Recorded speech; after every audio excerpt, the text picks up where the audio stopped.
Halo semuanya, ketemu lagi. Nah, sekarang kita bakal ngomongin yang namanya proses penyesuaian, oke? Nah, proses penyesuaian ini kita akan ngomongin mengenai jurnal penyesuaian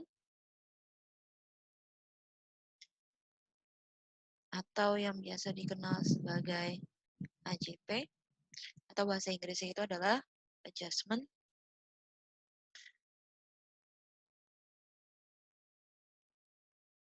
Entry, oke? Nah, kita langsung mulai aja ya teman-teman. Sebelum kita mulai, topik ini dibilang susah banget enggak, dibilang gampang juga enggak. Nah, jadi perlu pemahaman yang lebih aja sih teman-teman ya. Jadi saya yakin kalian tetap bisa belajar. Oke? Dan saya harap juga video penjelasan saya bisa membantu kalian sehingga kalian bisa belajar dengan baik. Oke, yuk mari kita lanjut teman-teman. Nah, kemarin kita udah ngomongin dalam proses apa namanya? Proses pencatatan di video sebelumnya kita udah ngomongin bagaimana dari transaksi. Dari transaction kita akan masukin ke general journal. Oke, dari general journal nanti kita masukin ke general ledger. Nah, dan berakhir di pembuatan yang namanya trial balance. Oke. Ya, kalau di situ nggak kelihatan TB. Saya singkat TB atau trial balance. Nah, sebenarnya trial balance ini sudah bisa dijadikan dasar untuk pembuatan laporan keuangan. Oke. Neraca saldo atau trial balance. Nah, cuma ada beberapa transaksi di dalam trial balance yang memerlukan penyesuaian. Oke, kenapa? Karena ada beberapa transaksi yang dibuat tidak tidak didasarkan, bukan tidak didasarkan ya, kondisinya agak kurang real aja. Oke, jadi karena semua yang tertera dalam laporan keuangan harusnya berdasarkan data atau kondisi yang benar-benar terjadi.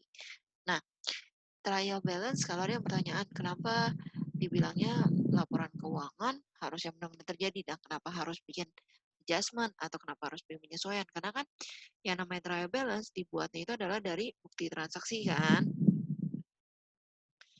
Oke, dari bukti transaksi harusnya dia real dong, ya nggak sih? Nah, jadi gini teman-teman, yang dimaksud dengan kondisinya kurang real dari si trial balance ini bukan berarti semuanya nggak real. Jadi hanya ada beberapa, balik lagi, hanya ada beberapa transaksi yang perlu penyesuaian, ya. Kurang realnya itu karena si jurnal jurnal umum trial balance dibentuknya itu kan dalam period waktu yang cukup panjang ya. Paling singkat itu adalah 1 bulan. Paling panjang itu bisa sampai 1 tahun. Proses 1 tahun ini berarti kan perlu penyesuaian nih, ya nggak sih? Kondisinya itu bisa jadi gini, ada yang dicatat kamu beli, tapi ternyata hilang. Atau kamu beli, ternyata dimakan tikus, misalnya. Contohnya ya.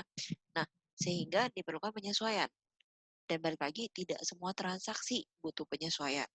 Ya, hanya beberapa. Nah, saya contohin deh, kenapa sih si laporan keuangan ini butuh yang namanya, si jurnal umum ini atau data dari trial balance ini butuh yang namanya penyesuaian. Ya, nah, gini teman-teman. Contoh, saya punya roti panggang.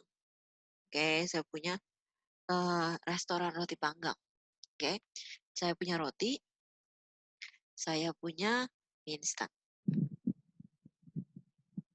Di awal periode, saya beli 1000 pack, 10 pack, sorry,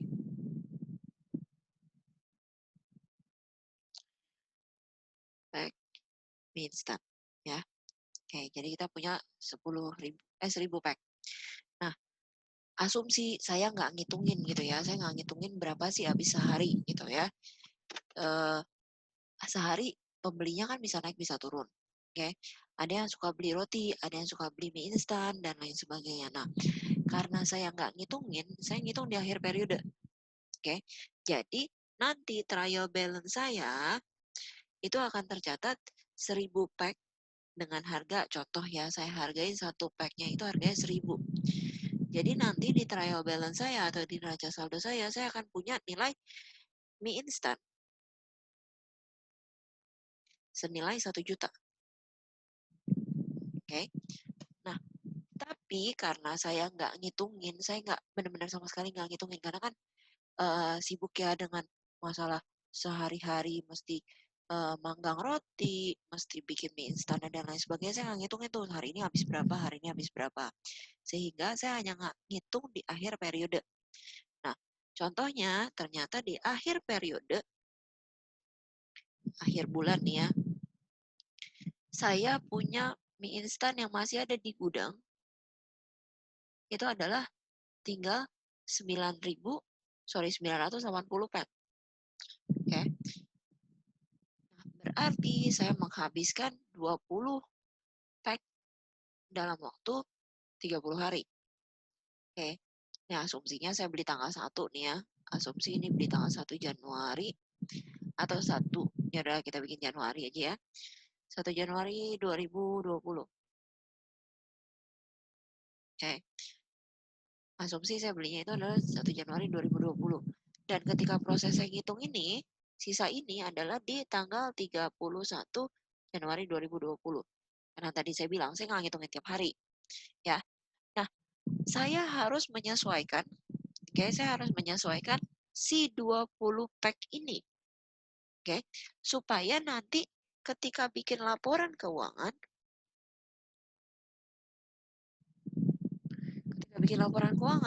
mie instan yang saya laporkan bukan lagi 1000, tapi 980. Ini yang akan saya laporkan. Kenapa? 20-nya udah kejual, ngapain saya laporin lagi gitu kan? Nah, ini kalau dalam kondisi yang sedikit, oke. Bisa jadi kan kita bukan, kalau misalnya kita ngomongin restoran-restoran Ropan yang udah cukup besar, mungkin mereka nggak hanya ngabisin 20 sebulan gitu ya. Mereka bisa ngabisin ribuan pack misalnya satu bulan. Nah, sehingga harus disesuaikan. Dan juga kalau ini kita ngomongin kenapa nggak dihitung aja per hari? Mungkin ini gampang ya, karena kita ngomonginnya pack. Nah, tapi kalau misalnya usahanya bukan Ropan, tapi kalau misalnya usahanya itu adalah salon, nah, di mana pelengkap dari si salon itu adalah salah satunya sampo atau krim kerambat. Nah, masa sih kamu ngitungin satu hari sampo saya pakai berapa mili ya? Satu hari saya ngabis, satu customer saya ngabisin berapa apa namanya? Berapa mili dari krim kerambat atau berapa mili dari si samponya dan lain sebagainya gitu kan. Kayaknya ribet ya kalau mesti harus itu. Makanya sehingga akhirnya si perusahaan seringkali meninggalkan atau men-skip si proses untuk adjustment ini di proses akhir aja. Ya udah nanti tinggal saya beli sekarang berapa, nanti di akhir tinggal sisa berapa, ya udah saya adjust aja gitu. Ya. Nah, itu kenapa laporan keuangan, bukan laporan keuangan, trial balance itu perlu dibikin adjustment lagi. Ya, supaya nanti laporan keuangannya menyajikan kondisi yang benar-benar terjadi. Oke. Nah, kan kita udah ngomongin jurnal penyesuaian tuh. Kenapa jurnal penyesuaian dibutuhkan? Karena tadi dia akan mengadjust yang 20 pack itu. Oke. Nah, setelah jurnal penyesuaian dibuat, nanti kita akan buat yang namanya neraca saldo setelah penyesuaian. Oke. Atau yang disebut sebagai adjusted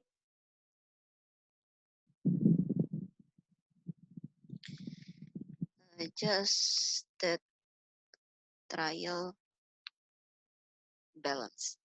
Tetap namanya trial balance, tapi yang sudah disesuaikan. Supaya, kenapa? Ini adalah neraca saldo yang sudah disesuaikan dengan kondisi real. Nah, ini yang nanti akan dibuat untuk bikin financial statement. Ini, oke teman-teman, sorry, bukan maksud saya ininya, adjusted trial balance yang bakal dipakai untuk bikin financial statement. Ya, jadi itu kenapa Itu alasan salah satu mungkin ya, salah satu dari sekian banyak alasan kenapa penyesuaian itu butuh dilakukan. Oke, sekarang kita lanjut.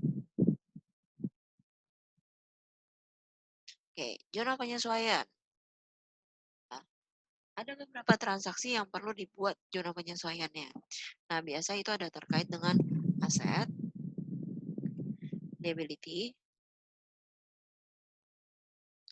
habis itu expenses, sama revenues.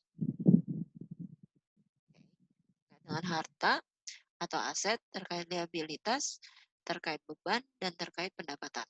Ya, nah di sini saya udah melis beberapa yang biasanya akan dibikin adjustment. Pertama itu adalah beban dibayar di muka atau prepaid expense. Terus ada pendapatan diterima atau unearned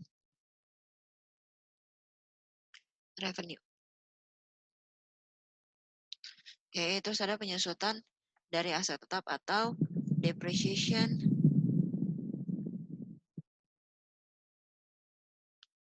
of fixed asset.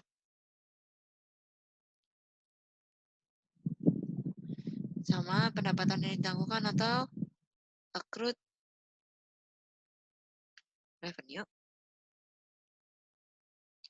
Dan beban ditangguhkan atau accrued expense. Oke, nah ini adalah 5. Saya bisa mencatat 5 sih ya. Biasanya normally ada di soal-soal kamu yang sekitaran 5 ini ya. Nah, terus kita bakal melihat satu persatu ya teman-teman, dan saya akan memberikan penjelasan lebih detail di masing-masing bagian nantinya ya. Oke, kita lanjut dulu teman-teman. Nah, sekarang kita masuk di bagian yang pertama, si beban dibayar di muka atau prepaid expense. Oke, nah sekarang prepaid dan expense itu sebenarnya berbeda ya teman-teman. Nah, ini kita ngomongin prepaid-nya. Prepaid versus expense. Apa sih bedanya antara prepaid sama expense? Namanya juga prepaid, bayar sebelumnya. Oke, nah yang namanya prepaid expense atau beban dibayar di muka itu beda dengan expense biasa. Ya, prepaid itu adalah pengeluaran yang dikeluarkan oleh perusahaan di mana perusahaan belum mendapatkan benefit dari apa yang dia bayarkan tersebut. Oke, sedangkan expense itu adalah kita mendapatkan benefitnya dulu, baru nanti kita bayar. Nah, contoh yang paling gampang ketika kita mau versus si dua ini, oke, mau versus antara si prepaid dengan si expense, itu yang paling simple ya yang saya cari ya selama ini, yang sering banget saya gunakan itu adalah pulsa. Oke, nah sekarang ngomongin pulsa. Pulsa itu kan ada dua ya teman-teman, ada yang pra, ada yang pasca. Oke, nah prabayar itu adalah di mana kamu harus bayar dulu kan vouchernya. Misal saya punya nomor nih ya, nomor saya adalah nomor 0 bla bla bla bla bla ya, 08 bla bla bla. Nah, ketika saya mau nomor saya aktif, oke, dan saya butuh pulsa, di mana saya prabayar nih ya, saya harus beli dulu, beli pulsa. Oke, mau saya pakai untuk telepon kek, mau saya pakai untuk kuota kek, dan lain sebagainya. Kalau saya punya nomor dan nomor saya itu adalah prabayar, berarti saya harus beli pulsa dulu, baru nanti saya bisa pakai. Oke, pakai buat telepon, pakai buat beli kuota, dan lain sebagainya. Nah, prabayar itu adalah yang masuk ke prepaid. Oke, kenapa? Kamu harus beli dulu, which is kamu harus bayar dulu apa yang kamu beli, baru nanti kamu bisa pakai. Ya, nah ada satu lagi itu adalah pasca bayar.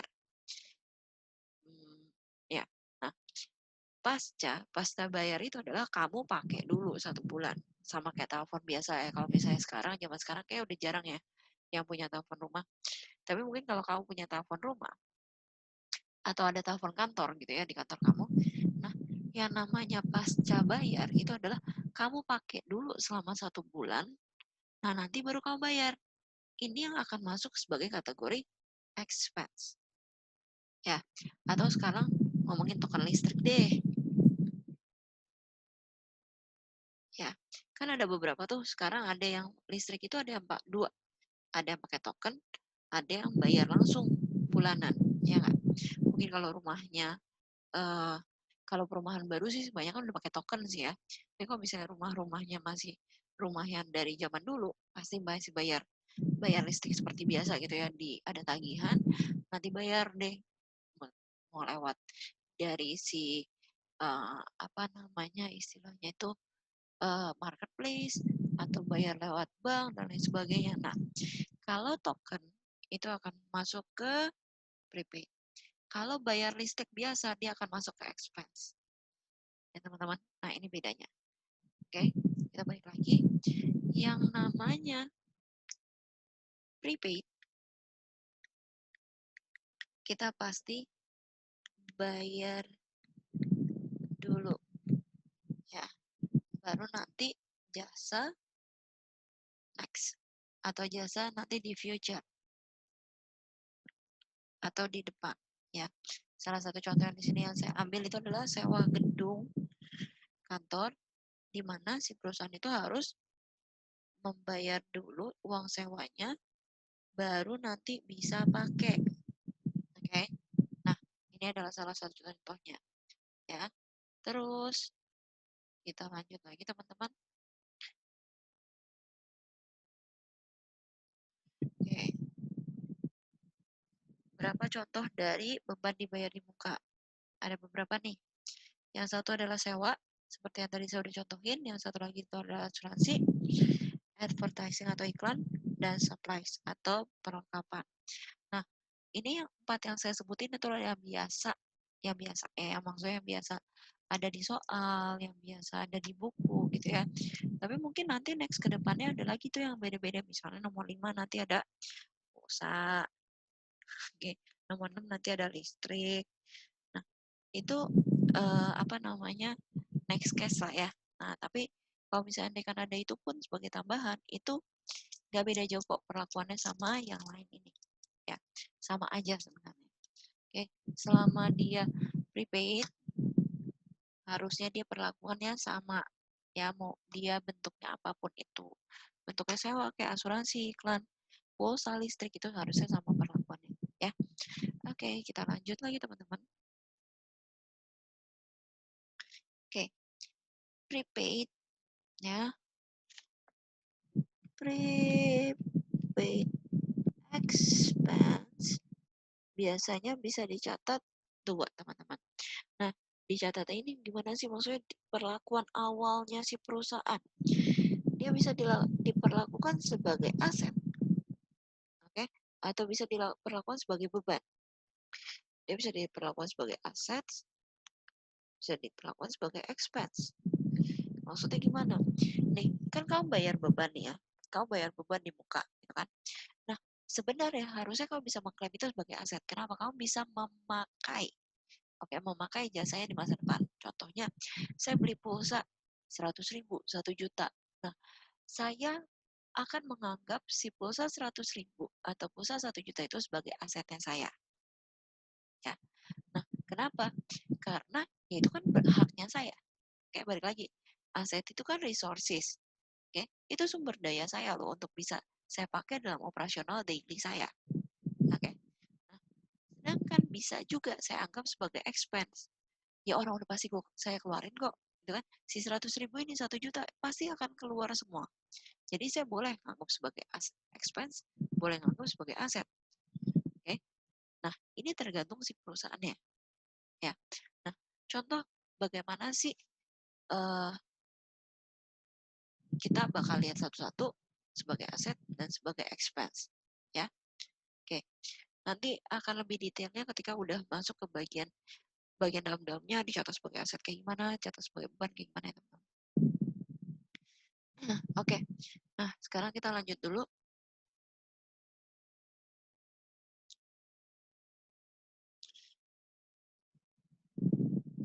beban dibayar di muka dicatat sebagai aset. Oke. Atau bahasa Inggrisnya itu adalah prepaid expense recorded as asset. Oke.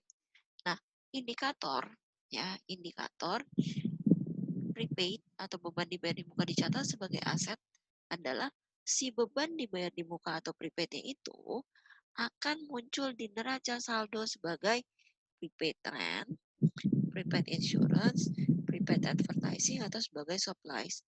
Atau ini adalah akun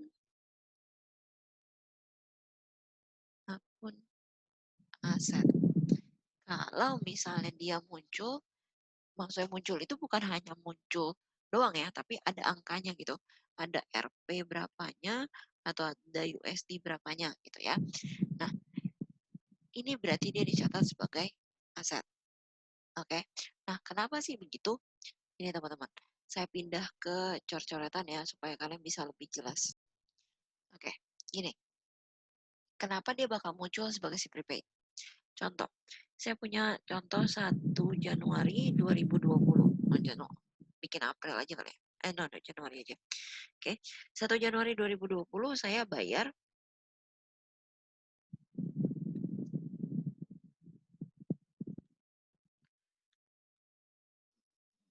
tulisannya sebentar ya. Bayar sewa untuk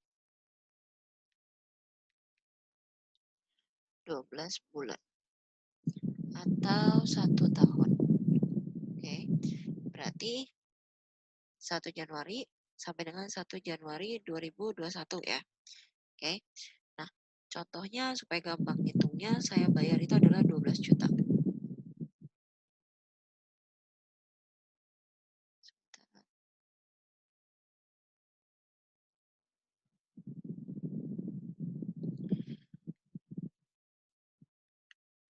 Oke, saya bayar 12 juta.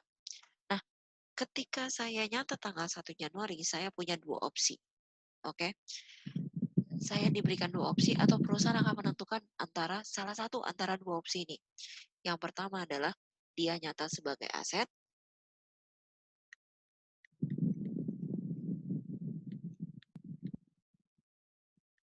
Yang kedua dia record as expense atau dia catat sebagai expense. Bedanya di mana teman-teman? Bedanya di sini. Jurnal pertama ya. Ini jurnal tanggal 1 Januari. Dia akan catat pembayaran ini sebagai prepaid rent. Oke, pada cash sebesar 12 juta atau sebagai rent expense pada cash sebesar 12 juta. Oke. Nah, tadi saya bilang dia bisa aja nyatat sebagai aset karena dia menganggap ini adalah hak dia. Dia bisa mengklaim dia akan menggunakan rumah tersebut atau gedung tersebut selama 1 tahun. Oke. Dan dia bisa menganggap expand karena tuh juga nanti habis gitu kan. Anggapannya ini duit udah keluar juga gitu ya. Udah saya anggap aja sebagai expand.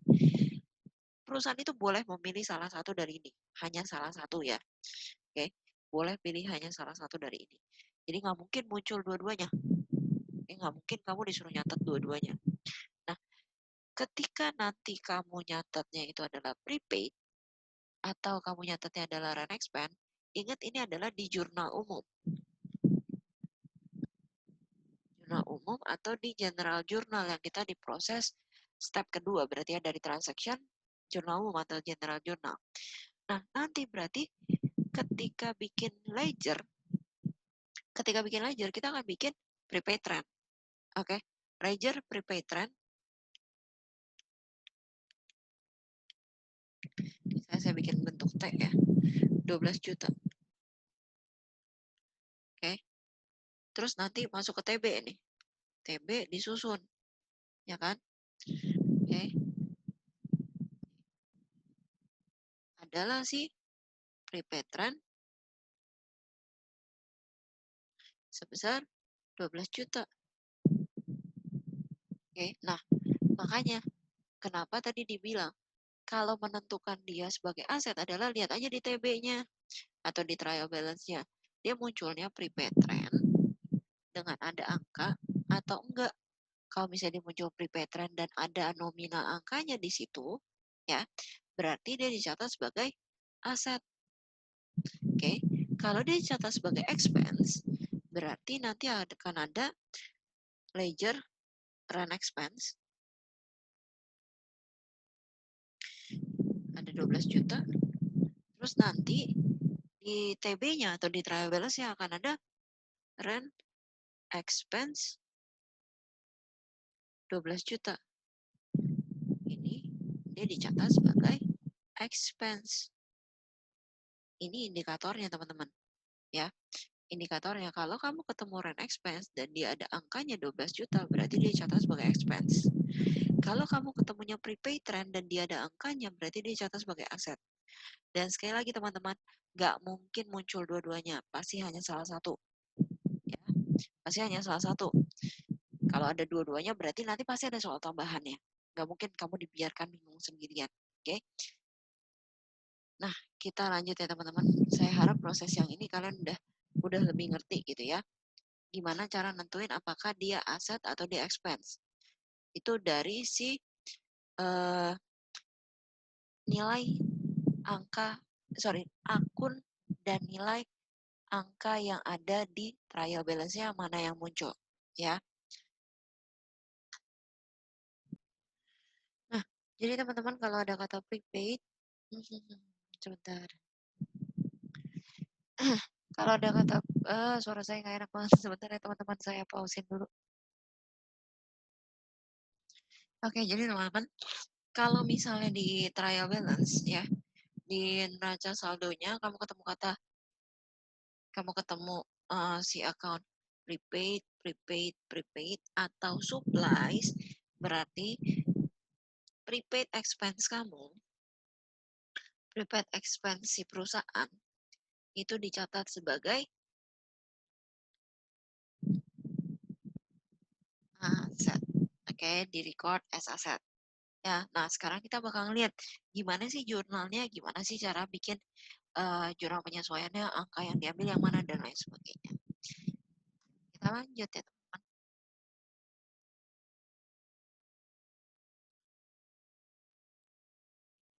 Nah, sekarang kita akan melihat ke jurnal. Jurnal penyesuaiannya. Nah, kalau misalnya yang ada kata prepaid-nya, ya, biasa akan dibikin gini nih teman-teman. Bla bla bla bla bla expense. Oke, di debit. Prepaid bla bla bla bla bla kredit. Oke. Dan si bla bla blanya ini akan diisi dengan akun apa yang disesuaikan. Jadi bisa aja nanti di sini nih. Oke, bisa aja jadi rent expense prepaid rent. Oke. Atau nanti bisa aja jadi advertising expense sama prepaid advertising. Atau bisa jadi insurance expense sama prepaid insurance. Ya. Nah, untuk supplies dia beda. Oke, untuk supplies saya tulis di sini. Supplies dia beda, jurnal dia bakal supplies expense pada supplies. Ya. Oke, jadi si supplies expense-nya di debit, nanti si supplies-nya di kredit. Oke. Nah, sekarang jumlah yang akan disesuaikan. Oke. Jumlah yang akan disesuaikan adalah proporsi. Oke. Yang saya highlight ya. Proporsi jasa yang sudah perusahaan terima. Oke, di sini nih. Proporsi jasa yang perusahaan terima. Nah, mana sih bagian proporsi jasa yang udah diterima, mana sih yang belum? Ya, saya jelasin pakai coret-coretan lagi ya, teman-teman. Oke, misalnya nih ya, saya mau sewa gedung. Oke, sewa. Ya, Saya mau sewa gedung. Ini adalah tanggal 1 April 2020. Dan sewa gedungnya itu adalah untuk 12 bulan. Oke, nominalnya tadi supaya gampang. Nah, supaya gampang saya akan ada 12 juta. Oke, angkanya 12 juta. Nah, berarti masa sewa saya akan berakhir di tanggal 1 April 2021. Oke. Nih contoh. 1 April 2020, 1 April 2021. Saya akan melewati bulan Mei, Juni, Juli, Agustus, September, Oktober, November, Desember, Januari, Februari, Maret, 1 April. Oke. Nah, ini kan tanggal 1 Mei, tanggal 1 Juni, tanggal 1 Juli, tanggal 1 Agustus, 1 September, 1 Oktober, 1 November, 1 Desember, 1 Januari. Lagi kan? 1 Februari, 1 Maret, 1 April. Oke. Nah, contoh saya bikin adalah adjustment untuk Desember. Ya, kita bikin adjustment akhir tahun lah ya. Nah, berarti di sini nih posisinya 31 Januari. Oke, 31 Januari. Terus saya catat sebagai aset ya. Nah, sekarang kamu awal bayar adalah 1 April. Kamu jalan nih. Mei, Juni, Juli, Agustus, September, Oktober, November, Desember, 31 Desember. Nah, sekarang posisi kamu adalah 31 Desember. Berarti anggapannya saya sudah menempati gedung itu selama 1 bulan. 1 bulannya dari 1 April ke 1 Mei ya. Berarti 1 Mei itu ada 1 bulan. 1 bulan, 2 bulan, 3 bulan, 4 bulan, 5 bulan, 6 bulan, 7 bulan, 8 bulan, 9 bulan. Oke. Nah, nanti wait sebentar. Nah, jadi kamu dari yang tadinya punya hak untuk stay 12 bulan, udah kamu pakai 9 bulan. Dan nanti masih ada sisa bulan ke-10, bulan ke-11, dan bulan ke-12 kan. Nah, jadi sisanya adalah nanti 3 bulan. Oke. Nah, kalau kamu mau hitung pakai jari, teman-teman, berarti kita ngitungnya mulai dari April ya, bukan dari Mei. Kenapa? April itu dianggap 1 bulan. Karena di sini kan kita ngelihatnya tanggalnya 111 semua. Oke. Jadi April 1 bulan, Mei 1 bulan, Juni 1 bulan, Juli 1 bulan, Agustus 1 bulan, September, November, Desember juga sebulan semua. Jadi totalnya adalah 9. Kalau kamu ngitung pakai jari dari April. Oke. Nah, proporsi yang udah selesai yang mana sih? Yang ini. Proporsi yang udah selesai adalah yang ini. Sampai tanggal 31 ya. Hanya 31 yang satunya ini akan masuk ke sini. Ke proporsi yang belum beres. Ya. Jadi di sini teman-teman, ini adalah proporsi yang sudah selesai. Oke. Kalau kamu catat sebagai aset, yang akan kamu ambil adalah ini kan ada 9. Sorry. Ini kan berarti kalau kamu lihat dari secara keseluruhan, ini akan ada 2 bagian nih teman-teman ya.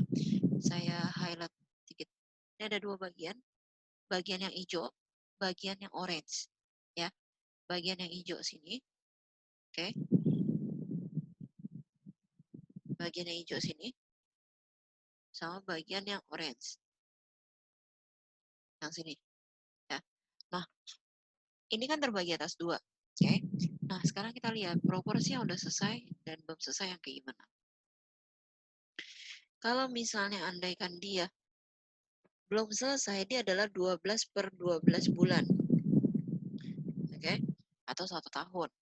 Nah, kalau misalnya dia sudah selesai, itu adalah 9 per 12. 9 per 12 bulannya itu adalah udah selesai. Atau bulan proporsi. 9 per 12-nya udah selesai. Nah, berarti yang belum selesai itu adalah 3 per 12. Nah, yang hijau itu adalah 9 per 12. Yang orange adalah 3 per 12. Karena kalau di total dia adalah 12 per 12. Oke. Nah, yang nanti kita ambil adalah yang 9 per 12. Oke. Kenapa begitu? Gini, teman-teman. Jelasin ya. Nih, sekarang di trial balance kamu itu akan tercatat 12 juta. Itu adalah untuk 12 per 12. Ya kan? Dan ini adalah posisi kamu catat adalah tanggal 1 April ketika masukin ke jurnal. Oke. Nah, dari April kan udah jalan nih waktunya ya nggak sih? Udah jalan nih. Udah jalan. Sampai dengan 31 Desember. Sekarang kita ada posisi di sini 31 Desember. Ya. 31 Desember 2020. Nah, apakah boleh kita bilang, kan kita nyatatnya sebagai aset, ya kan? Record as aset. Apakah masih boleh kita melaporkan bahwa kita punya aset 12 juta untuk masa sewa 12 bulan? Udah nggak boleh dong. Kenapa? Karena yang 9 bulannya itu udah expired.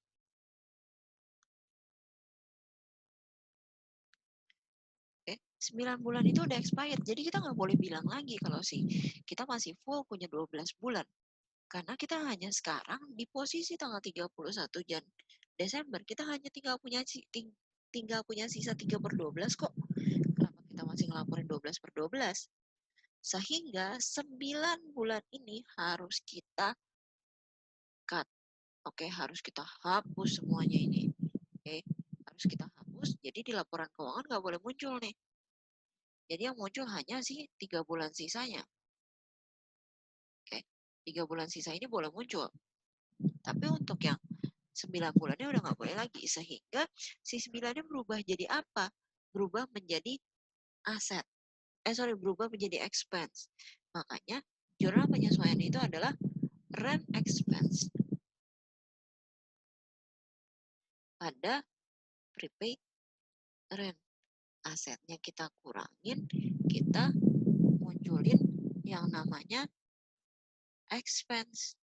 Kenapa? Karena emang itu udah berubah menjadi expense. Sebesar 9 per 12 kali 12 juta. Yaitu 9 juta. Sehingga nanti di adjusted trial balance kita yang akan muncul adalah ini next ya. Oke, ini kayak gini. Nah, jadi nanti di trial balance kita adjusted trial balance hanya akan muncul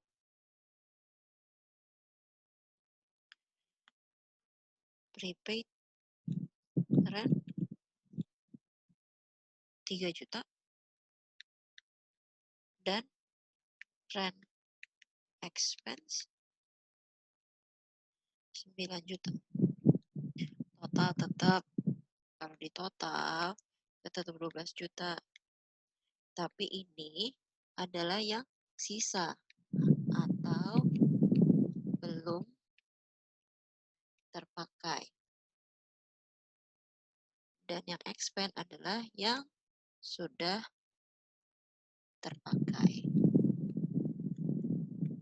Gitu ya teman-teman. Jadi saya harap nggak terlalu susah untuk dimengerti ya. Oke, sekarang kita lanjut ya teman-teman untuk di slide-nya. Nah, di sini juga saya ada satu contoh. Itu adalah mengenai sewa juga kurang lebihnya sama. Nih, dia sewanya di tanggal 1 Maret 2012 untuk 1 tahun ya dengan nominal adalah 10 juta. Oke, karena dia catat sebagai aset. Oke, dia diketahui dicatat sebagai aset. Kenapa tahu nih? Karena ini kita masih ngomongin sebagai aset ya. Kalau misalnya enggak pasti soalnya udah dikasih tahu gitu ya. Berarti bisa contohnya pada tanggal 1 Maret perusahaan membayar sewa dan perusahaan mencatat sebagai di sini. Jadi bakal dikasih keterangan tambahan gitu ya. Nah, terus berarti di sini tanggal 1 Maret 2012-nya dia akan catat prepaid rent pada cash sebesar 10 juta. Oke, jurnalnya. Nah, makanya ketika pas penyesuaian, dia akan bikinnya adalah kalau Maret berarti kita ngitungnya yang udah selesai itu adalah Maret, April, kebetulan ini sama-sama yang Desember ya. April, Mei, Juni, Juli, Agustus, September, Oktober, November, Desember. Oke, berarti yang kita udah selesai 1, 2, 3, 4, 5, 6, 7, 8, 9, 10. Oke, yang udah selesai itu adalah 10. Makanya di sini 10 juta dikali 10 per 12. Kenapa 12? Karena dibilang untuk 1 tahun. Kalau dibilang untuk 2 tahun berarti 10 per 24. Oke, nah kalau misalnya kita ngomongin iklan, misalnya iklannya itu adalah bayar 10 juta untuk 10 kali tayang, ya. Terus sekarang udah tayang 6, berarti tinggal 6 per 10 kali 10 juta. Ini contoh yang iklan, ya. Biasanya kan kalau iklan itu kan ngomonginnya per tayang, ya nggak sih? Nah, jadi di sini 10 juta dikali 10 per 12, dapat angka 8 juta 300 something. Nah, karena dia dicatat sebagai aset, makanya prepaid-nya di bawah. Oke, rent expense-nya di atas. Debit, kredit. Nah, saya harap sih ini udah nggak terlalu susah untuk dimengerti ya, karena tadi kita udah bikin coret-coretannya di sebelumnya. Oke, nah kita next dulu teman-teman.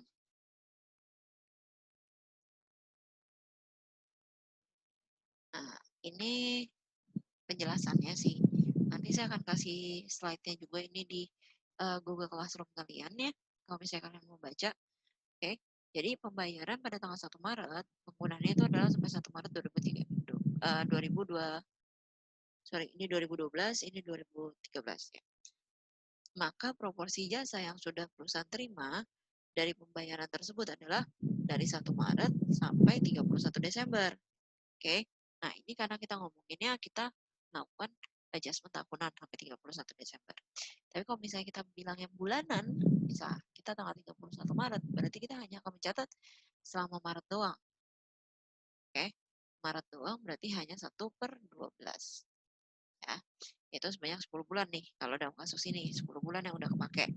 Maka perhitungannya adalah 10 bulan yang sudah dipakai dibagi sama total, terus dikali sama total pembayarannya. Nah, ini sih cuma penjelasan dari tadi apa yang sudah saya jelaskan. Oke, yuk kita next. Nah, kalau dia dicatat sebagai beban, kebalikannya, kalau dia dicatat sebagai beban, berarti indikatornya itu adalah ini. Oke, rent expense, insurance expense, ini ada rent expense, ini mestinya harusnya advertising expense,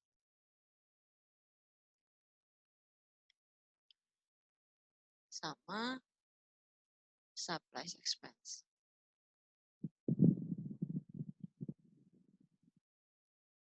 Oke, indikatornya adalah ini. Di trial balance-nya munculnya si expense-nya, bukan muncul asetnya ya.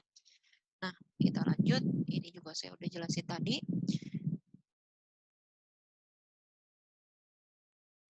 Nah, untuk jurnalnya teman-teman, kebalikannya. Tinggal dibalik aja. Karena expense-nya udah muncul, sehingga expense-nya sekarang di bawah. Prepaid-nya di atas. Oke, dan jumlah yang akan disesuaikan adalah proporsi jasa yang belum diterima oleh si perusahaan. Oke, yang belum diterima. Kalau tadi yang sewa yang saya contohkan 12 juta tadi, berarti proporsi yang belum selesai adalah 3 per 12. Oke, nah sekarang pertanyaannya mungkin, kenapa sih harus disesuaikan. Kok ribet banget? Kenapa nggak dibiarin aja selesai sampai 13 bulan? Karena gini teman-teman, beban ya, beban sama pendapatan pada satu periode itu tuh nggak boleh tercampur ya.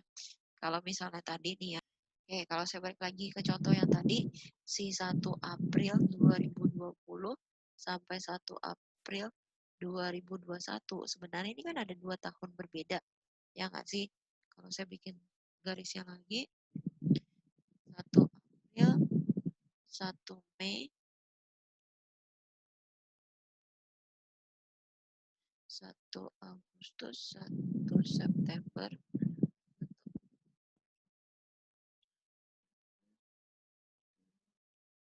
1 November, 1 Desember, 1 Januari,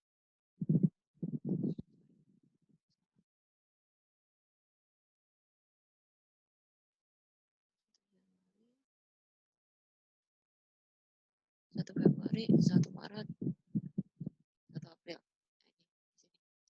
Nah, ini di sini. Oke, Januari, 1 Maret.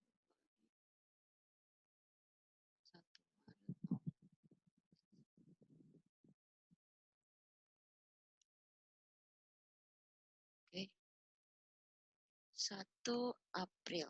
Nah, tapi ini 2 tahun yang berbeda nih teman-teman.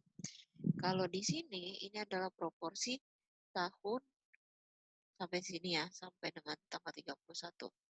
Saya bikin agak warnanya beda aja ya. Nih, di sini nih. Saya bikin agak dari sini. Nih, di sini. Ini adalah 31 Desember. Oke, dia berbatasan dengan sama 1 Januari. Kenapa? Karena ya emang bedanya antara 31 Desember dengan 1 Januari hanya 1 detik gitu kan ya. 235959 sama 0000 itu kan hanya bedanya 1 detik gitu kan. Nah, ini adalah bagian dari 2020. Sedangkan di sini ini setelah tanggal 31 ini adalah bagian dari 2021. Nah, pendapatan itu kita ngomongin soal masalah pendapatan dan beban antara satu periode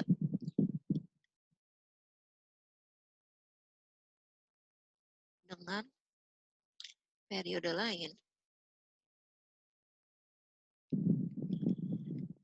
tidak boleh dicampur. Oke, jadi sebenarnya nggak boleh dicampur loh. Beban antara tahun 2020 dengan 2001 nggak boleh dicampur. Tapi ketika dia mencatat di tanggal 1 Januarinya itu adalah sebagai expense, di mana expense 12 juta ini kan nggak semuanya tahun 2020 kan? Ya nggak sih? Jadi ada bagian di mana dari si apa namanya, dari si 12 juta yang dia masukin ke dalam 1 April ini, oke, kan berarti nih tanggal 1 Aprilnya 1 April 2020 dia catat semua expense kan, 12 juta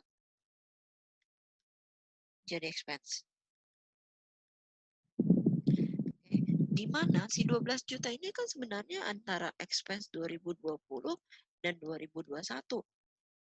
Nah, makanya jangan masukin expense 2021 ke dalam expense 2020.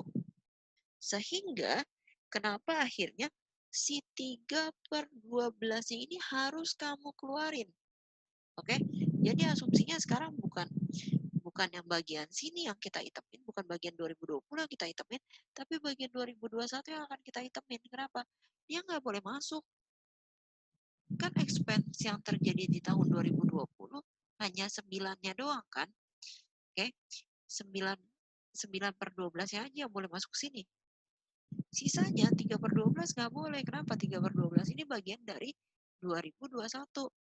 Hanya 9/12 atau 9 bulan dari 12 bulan yang akan masuk ke dalam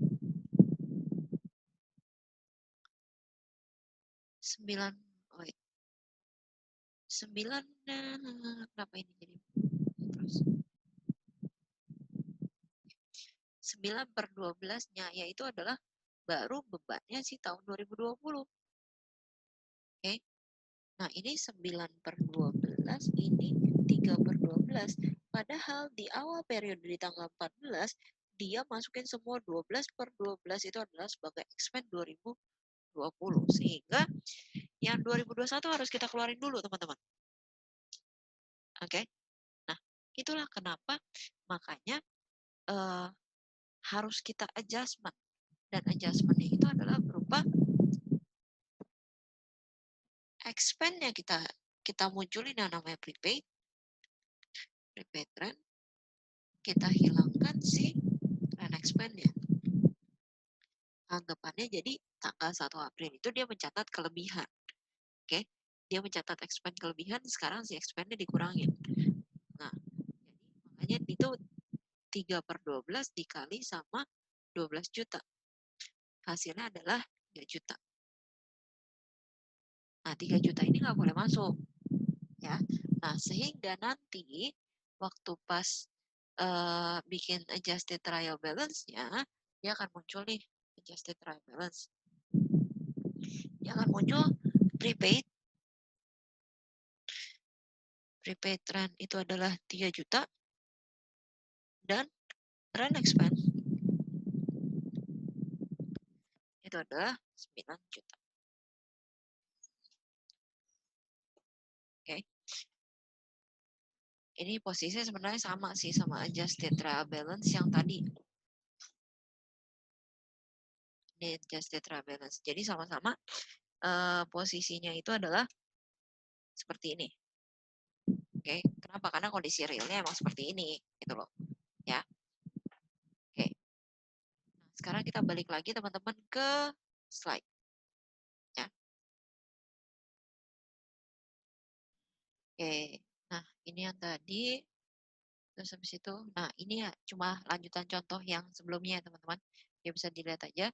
Kalau kalau dia ngitungnya itu, dia bilang, karena udah diketahui yang dipakai itu adalah si 10 bulannya. Oke, jadi cara ngitung dia adalah 12 dari total dikurangin 10 dibagi 12. Oke, dapatnya sekian. Nah, kalau saran saya sih ya, supaya nggak salah, biasanya kan jauh lebih gampang ngitung yang total sama use. Oke, atau yang udah kepake. Jadi, kalau kamu mau cari berapa yang belum kepake, itu adalah total dikurang sama yang udah kepake, dibagi total. Baru dikali sama nominalnya berapa. Gitu. Seperti yang kayak gini. Ya. Nih, karena tadi saya udah ngejelasin di coret-coretan kayak gini. Gampang juga ya untuk dimengerti ya. Intinya, tinggal kamu ambil aja mana proporsi yang sudah selesai, mana proporsi yang belum selesai. Kalau aset, itu adalah yang sudah selesai, kalau expense adalah yang belum selesai. Ya. Oke. Nah, ini juga apa namanya? Penjelasannya, sedikit penjelasan. Oke, nanti bisa dibaca ya. Oke, pembayaran pada tanggal 1 Maret itu adalah dipakai untuk 12 bulan hingga Maret depan. Maka proporsi jasa yang sudah diterima, nah ini dihitungnya dari proporsi yang diterima dulu, baru dikurangin sama yang belum. Sorry, total dikurangin berapa yang udah diterima, baru dapatlah yang belum, gitu ya. Supaya gampang, karena biasanya kamu tahu pasti totalnya sama yang apa namanya istilahnya yang sudah kepakainya. Nah, supaya bisa dapat berapa yang belum, total dikurangin yang udah kepake. Oke. Nah, sekarang kita lanjut lagi teman-teman. Nah, sekarang kita masuk ke pendapatan diterima di muka. Kayaknya part ini saya akan sudahi setelah saya selesai dengan pendapatan diterima di muka ya teman-teman.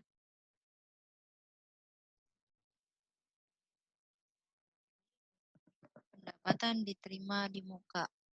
Oke. Oh, pendapatan diterima di muka atau unearned revenue, unearned revenue itu adalah pendapatan ini adalah pendapatan yang perusahaan terima dalam periode akuntansi tersebut, namun belum diselesaikan. Oke, belum diselesaikan. Namun hingga akhir periode akuntansi, perusahaan masih belum menyelesaikan kewajibannya untuk menyediakan jasa bagi si customer. Oke, atau bahasa gampangnya gini teman-teman. Eh, kamu terima uang, oke? Jadi perusahaan terima uang, tapi jasa belum selesai, belum dikasih ya, belum dikasih. Oke, jadi jasa atau barang itu belum dikasih, jadi cuma terima uangnya dulu. Bisa dianggap DP nggak? Dalam kasus ini biasanya tuh udah diselesaikan semuanya, atau bisa jadi DP bisa sih. Oke, nanti kalau misalnya DP ya tinggal dibalik aja menjadi pendapatan. Kenapa? Kenapa munculnya pendapatan diterima di muka harus di-adjust? Karena gini teman-teman, sama kayak tadi prepaid, ada masa kamu akan mencatat dia sebagai ini dan itu, ya nanti kita akan bahas lagi. Terus nanti akan ada penyesuaian untuk nilainya, ya supaya nanti nilainya real. Sama kayak tadi, mau kamu catat sebagai expense, mau kamu catat sebagai aset, harusnya posisi realnya itu adalah 3 juta di prepaid, 9 juta di expand, ya itu yang akan muncul di akhirnya gitu. Oke. Nah, sama seperti itu, tapi dalam kasusnya mungkin ini ya, teman-teman. Kalau tadi prepaid itu adalah uh, kita yang membayar. Oke. Tapi sekarang ini adalah kita yang menerima bayaran, ya. Jadi bisa jadi kayak perusahaan itu bisa mencatat si penerimaan diterima di mukanya itu dicatat sebagai hutang, oke. Dicatat sebagai hutang atau dicatat sebagai pendapatan, ya. Ini unearned revenue. Dia bisa mencatat sebagai liability atau bisa catat sebagai revenue. Oke. Nah, saya contohin di coret-coretan lagi ya, teman-teman. Sebentar. Nah, jadi teman-teman, si perusahaan itu sebenarnya bebas ketika dia punya pendapatan, oke. Mau dia bayar dulu atau kerjain dulu, ini bisa dianggap sebagai pendapatannya si perusahaan, ya. Nah, jadi sebenarnya secara secara akuntansi yang benar ya, pendapatan itu boleh diakui ketika kamu sudah menyelesaikan kewajiban kamu. Oke? Jadi pendapatan itu sebenarnya hanya boleh diakui ketika apa ya istilahnya kayak kamu udah menyelesaikan pekerjaan kamu. Tapi balik lagi, si perusahaan tuh bisa aja untuk mencatat pendapatan diterima di muka itu sebagai pendapatan. Oke? Atau bisa juga mencatat pendapatan diterima di muka sebagai hutang. Balik lagi itu optionnya si perusahaan. Karena kadang-kala mereka mencatat sebagai pendapatan itu adalah untuk menghindari journal adjustment sebenarnya, jurnal penyesuaian. Nah, jadi contoh ya, contoh si perusahaan terima pekerjaan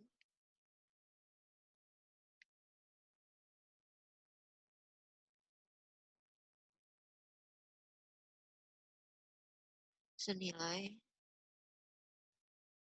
Rp 50 juta. Oke, tapi belum dikerjain nih ya, dalam kasus ini belum dikerjain. Contohnya ini adalah tanggal 1 Januari lagi deh. Oke, sampai tanggal 1 Januari dia nyelesain, sorry, dia terima uang nih. Oke, dia terima pekerjaan dan terima pembayaran.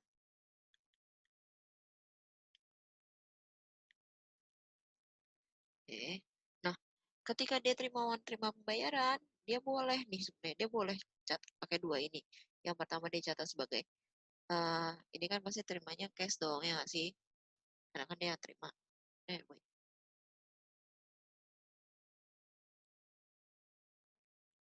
Ya, cash pada unearned, unearned revenue. Oke, ketika ini 50 juta, berarti dia catat sebagai liability. Oke. Nah, bisa juga dia langsung nyatat unearned service revenue. Oke, 50 juta. Nah, kalau dengan begini berarti dia catat sebagai revenue. Emangnya boleh kalau misalnya tadi dibilangnya kan pendapatan hanya boleh diakui sebagai revenue ketika dia udah selesai.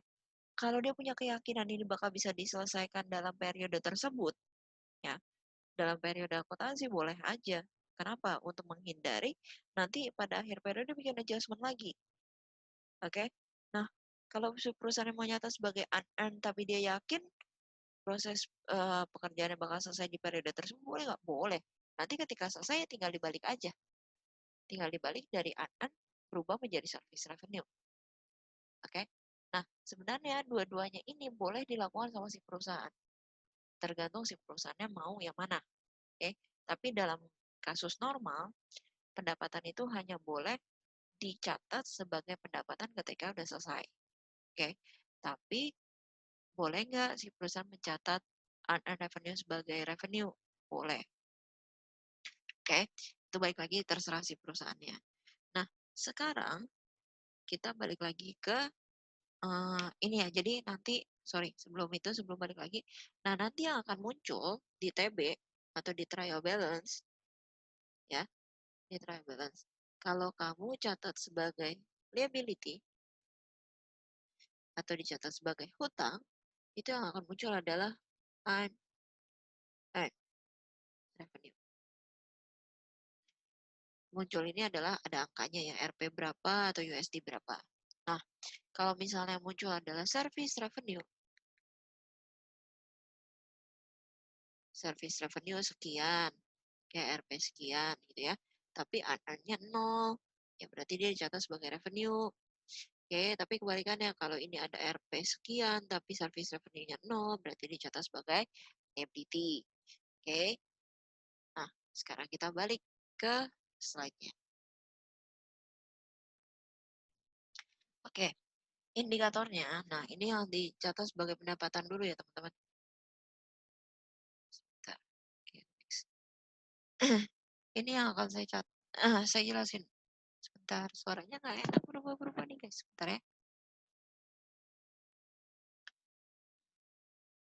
Oke, sorry kita lanjut ya teman-teman.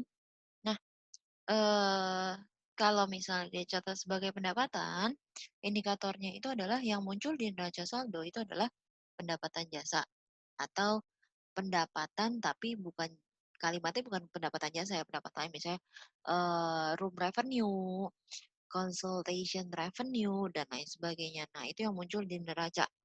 Oke. Nah, jumlah yang akan disesuaikan adalah jasa yang belum diselesaikan.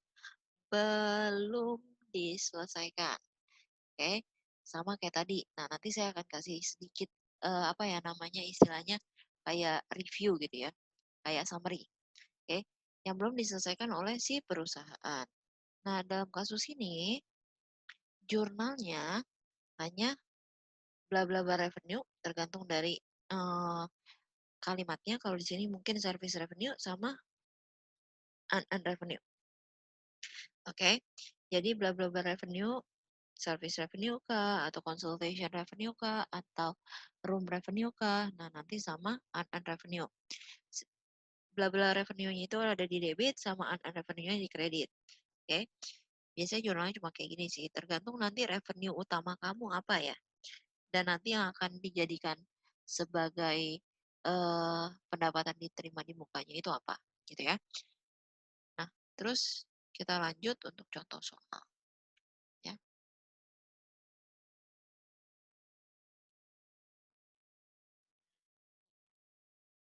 Oke. Di sini,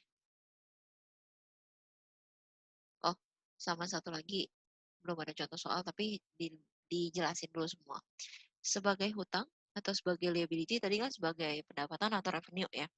Nah, sekarang, kalau sebagai hutang atau liability, Gimana? Indikatornya itu yang muncul di trial balance itu adalah pendapatan diterima di muka. Yang tadi saya bilang, unearned revenue-nya yang akan muncul. Oke, unearned revenue-nya yang akan muncul. Kalau tadi si service revenue atau revenue lain yang akan muncul. Nah, terus jumlah yang akan disesuaikan adalah yang sudah diselesaikan oleh si perusahaan. Nah, jurnalnya, jurnalnya teman-teman, ini adalah unearned revenue-nya, oke, unearned revenue pada service revenue.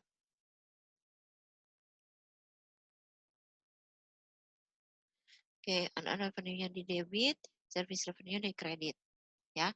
Nah, sekarang kita lihat contoh.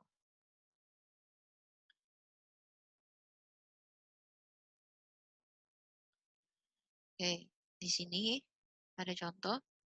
Pada bulan Januari 2008, perusahaan menerima sejumlah pekerjaan dari pelanggannya senilai 6 juta. Dari pekerjaan tersebut, perusahaan masih belum menyelesaikan 2.500.000. Nah, dimintanya bagaimana kalau misalnya pendapatannya itu dicatat sebagai pendapatan diterima di muka. Oke, sekarang saya pindah ke coret-coretan ya teman-teman supaya lebih gampang. Oke, tadi dia bilang dia terimanya itu adalah sebesar, sebentar, sorry. Oke, tadi dia bilangnya gini kan, dia terimanya itu adalah 2.500.000. Sorry, bukan 2.500.000. Sebentar, saya cek dulu ya teman-teman. Yang diterima itu adalah yang 6 juta. Ya, sebentar. Dia terima 6 juta pada bulan Januari. Oke, nah berarti kalau misalnya dia recorded as liability, liability ini ya, dia akan tulisnya itu di bulan Januari adalah sebagai cash unearned revenue. Dan habis itu kalau dicatat sebagai revenue, itu berarti cash pada service revenue. Ya, ini totalnya 6 juta, totalnya 6 juta. Oke, terus ini periodenya nih dari Januari sampai dengan Januari lagi lah ya anggapannya. Nah, ini di 31 Desember. Nah, ini seperti yang tadi saya bilang, ini satu periode. Oke. Terus ini ya mulai dari 1 Januari, ya 1 Januari kan di sini persimpangannya. Sampai dengan tahun depan itu adalah proporsi tahun yang berbeda. Oke. Sehingga kalau kamu punya hutang, oke, dan hutang kamu sudah selesai, ya,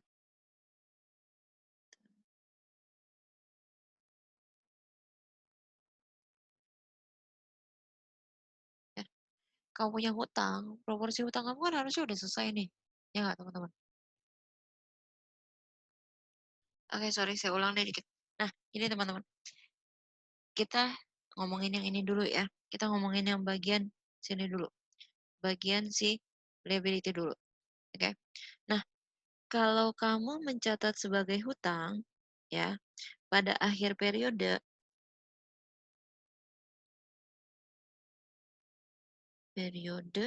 yang belum selesai itu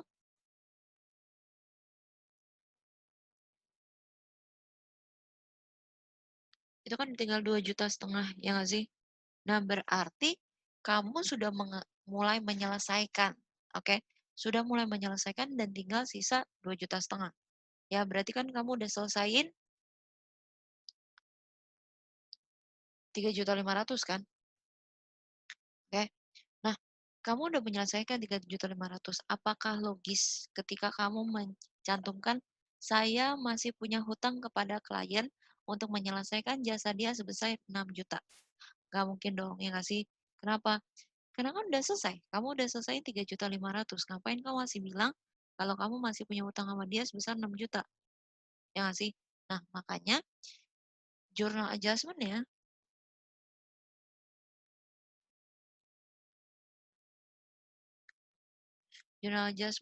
itu adalah kamu menghilangkan hutang kamu.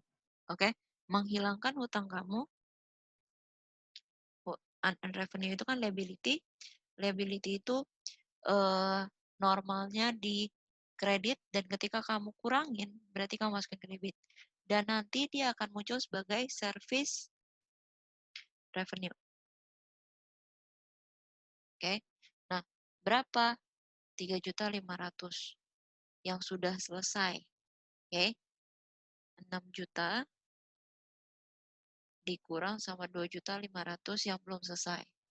Dapatlah angka 3.500.000 yang udah selesai. Nah, jadi nanti di TB ya.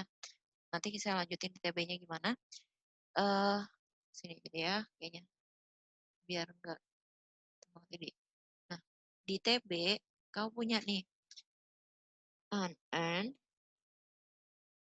revenue sebesar 2.500.000 dan kamu punya service revenue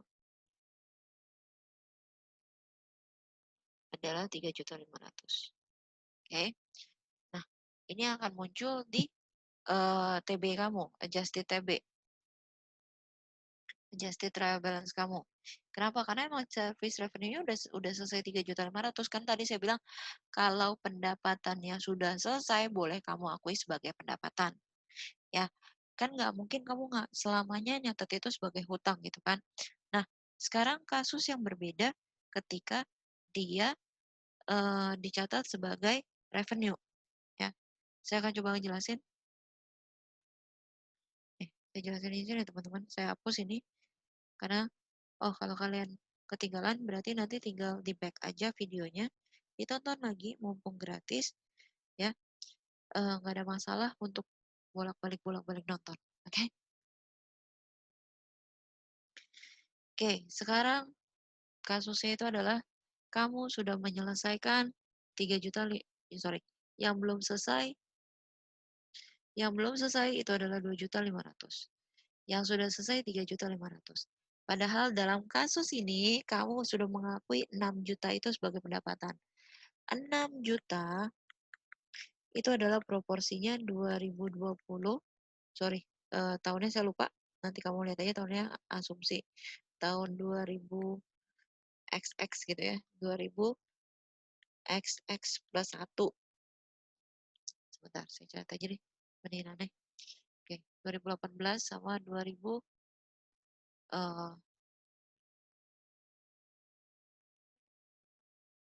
oke, 2018 sama 2019 teman-teman.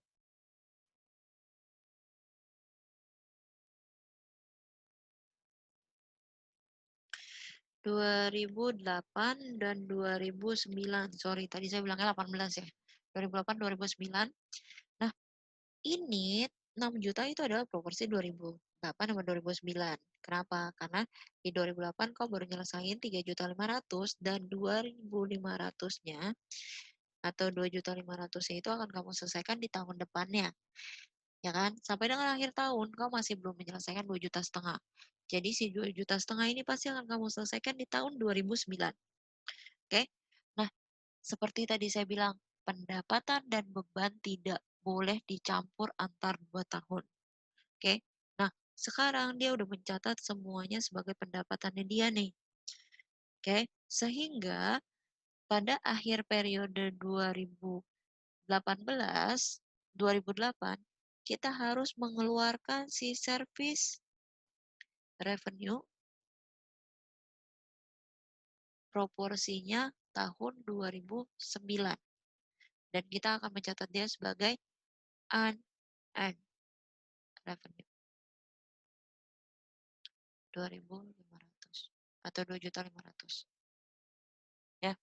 Nah, nanti sama teman-teman. Jadi yang akan muncul service revenue-nya tetap muncul 3.500.000. Kenapa 3.500.000 dari 6 juta dikurang sama 2.500.000 yang belum selesai. Oke, 6 juta nih. 6 juta kan dicatat semuanya di awal ya nggak sih? Nah, tapi ternyata 2.500.000 itu belum selesai. Ya udah kamu keluarin. Sehingga yang benar-benar ada di service revenue itu adalah 3.500.000. Nah, tadinya unearned nggak ada kan? Nah, sekarang muncul unearned 2.500.000. Jadi intinya sama aja. Kenapa? Karena kondisi yang real adalah seperti ini. Oke? Jadi saya harap nggak terlalu ngebingungin ya ini ya. Nah, sedikit summary teman-teman. Sedikit summary untuk prepaid, kayak prepaid expense, dan untuk unearned revenue. Oke, prepaid expense itu bisa dicatat sebagai aset, bisa dicatat sebagai expense. Quick review aja ya. Bisa dicatat sebagai liability,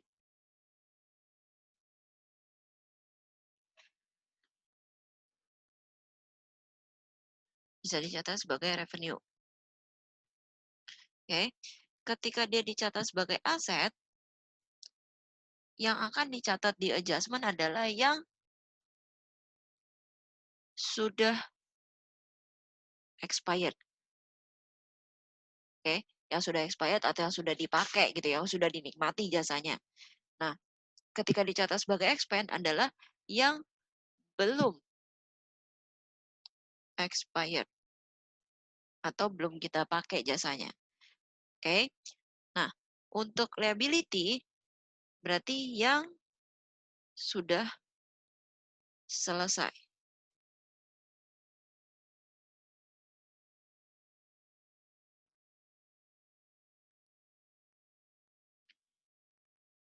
Oke, yang sudah selesai. Nah, untuk revenue itu adalah yang belum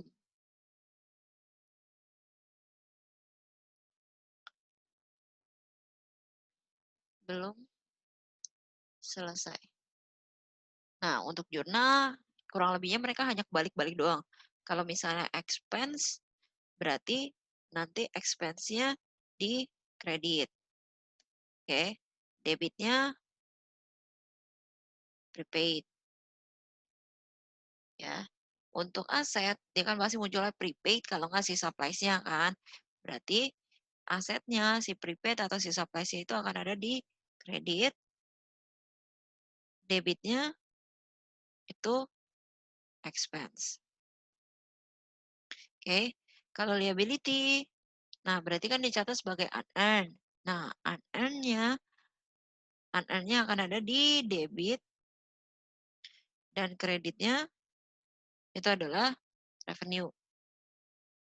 Oke, revenue itu yang service revenue, room revenue, habis itu pokoknya bentuk-bentuk yang benar-benar revenue ya, bukan unearned revenue. Unearned revenue itu sekali lagi, unearned revenue adalah liability. Dia bukan apa namanya revenue. Oke, nah kalau revenue, nah revenue-nya di debit, si service revenue, consultation revenue, salon revenue, treatment revenue, dan lain sebagainya itu termasuk ke debit. Nah, kreditnya itu adalah unearned.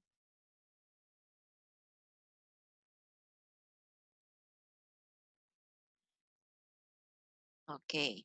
Nah, jadi teman-teman ini sedikit untuk yang eh, adjustment 1 dan adjustment 2. Tadi kan saya bilang masih ada 5 adjustment, teman-teman. Jadi kita udah selesaikan 2 dan kayaknya akan saya potong karena penjelasan untuk prepaid dan unearned itu agak panjang, agak ngejelimet. Jadi nanti biar nggak ke mix sama yang lain ya, teman-teman. Jadi saya sudahi dulu untuk part ini. Nanti part kedua saya akan masuk dari depreciation, accrued revenue, dan accrued expense. Karena itu jauh lebih mudah dan lebih simpel. Oke, jadi saya sudahi dulu untuk part ini ya teman-teman. Thank you untuk perhatiannya. Semoga informasi yang saya bagikan bisa membantu kalian dalam proses pembuatan dari jurnal penyesuaian. Oke, thank you teman-teman. Bye-bye.